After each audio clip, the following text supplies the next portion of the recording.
Also, what he did to Colin was absolutely wrong. Selfish. But I know for sure, that Rock Nation was seeding negative stories about Colin Kaepernick during the time that he was really in traction with Jay-Z. For sure. This is after the Rock Nation NFL deal has been announced. Now look, if this Yankee Stadium freestyle tells you anything, it's that Jay-Z is not as unbothered as he wants people to think. Mid-set, he turns and goes straight at the Twitter activist crowd, calling him a sellout, and instead of just answering it, he flips the whole thing onto Colin Kaepernick like he's the real problem here. But here's where it gets messy. Kaepernick's wife, Nessa Diab, was watching every second of this, and she was not about to let it slide quiet. Nah, Jay-Z, that freestyle wasn't it, bro. That wasn't the one, bro. Just stop it. Now the Roots Picnic freestyle was that was better than this one. But this one, I'm starting to see what you're doing. You starting to notice that because you brought up Twitter activists. You starting to notice that people ain't receiving you like they once received you, and you can't pay radio programs and certain shit to manipulate the man. Rewind a few weeks, because this actually starts at Roots Picnic. Jay's riding a real wave right now with the 30th anniversary of Reasonable Doubt, and after years of staying dead silent, he steps out as the headliner in Philly. He said going in that he wasn't trying to start anything. Then he got on stage and did exactly that. No names dropped outright, but fans spent the whole weekend picking apart bars a lot of people online swore were aimed at Drake, and once again, Nicki Minaj.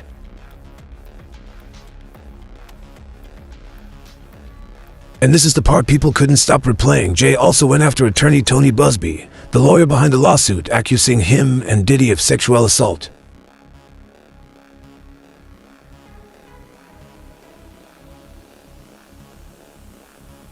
That lawsuit was voluntarily dropped back in February 2025, and Jay's denied it from day one, but the fact that he's still bringing it up on stage tells you it never actually left him.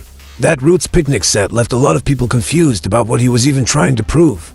Then he stepped out again, this time at Yankee Stadium for the Reasonable Doubt anniversary, and the picture got a whole lot clearer. Right in the middle of the set, he addressed the growing claims that he's been selling out the culture for his own bag.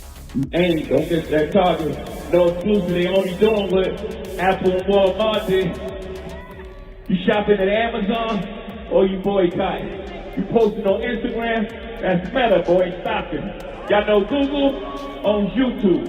You picking and choosing and politicking as usual. So basically, Jay's saying he doesn't answer to online activists, and that he's the one person nobody controls.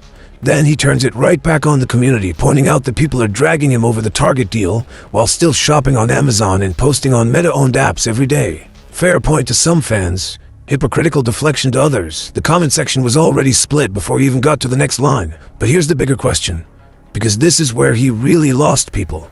He compares himself straight up to Colin Kaepernick, claiming Kaepernick took an NFL check and had to sign a non-disparagement clause to get it, and that nobody could blame him because the money was that big. Meanwhile, Jay's out here positioning himself as the guy who never took a check and never got muzzled, even bringing up that he's reportedly put $500 million back into the community, like he's daring people to compare receipts. I ain't even mad at them. But as long as that check got a sign of non-disparagement, I'm the one they can't control. Y'all better be glad as hell.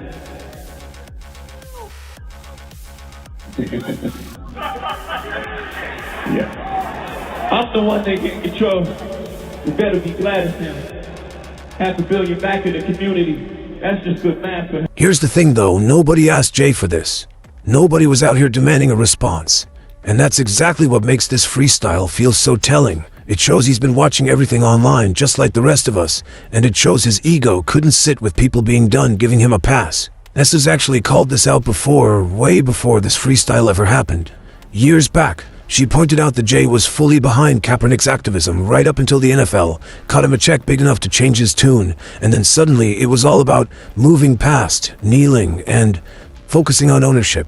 So when Jay brought Colin's name back up, 7 years later, completely unprompted, Nessa wasn't here for it.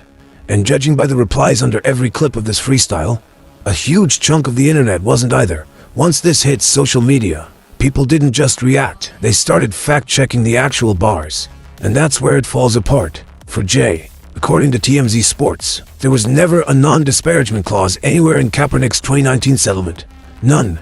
And that settlement wasn't some quiet payout to make him disappear. Kaepernick and Eric Reid sued the NFL for collusion, arguing the league blackballed both of them for kneeling.